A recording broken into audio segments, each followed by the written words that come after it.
yine başım belada. Beni bul karakollarda, adım yazar zabıtlarda. Yanımda sen olmayınca, gel yine failim meçhul, adım polis telsizinde. İnsaf yok vicdan izinde, yanımda sen olmayınca. İnsaf yok vicdan izinde,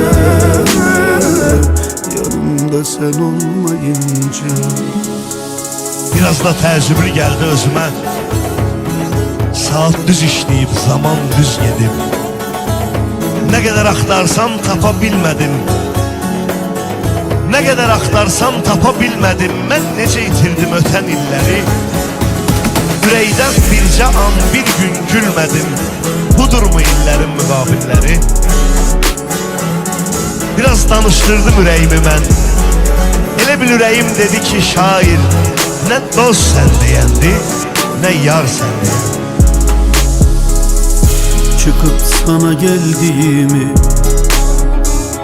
anlattım, anlamadılar. Faili meçhul yıktılar, yanımda sen olmayınca. Faili meçhul yıktılar, yanımda sen olmayınca. Gel yine başım belada, beni bul karakollarda, adım yazar zabıtlarda. Yanımda sen olmayınca, gel yine failim meçhul, adım polis telsizinde.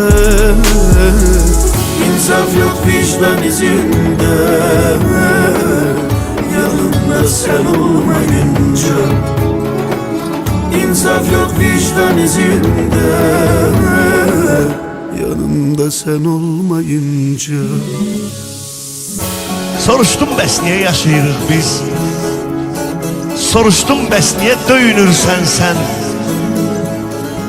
Dedi ki baxma qəm daşıyırıq biz. Mən ürək təmizəm, öyünürsən sən.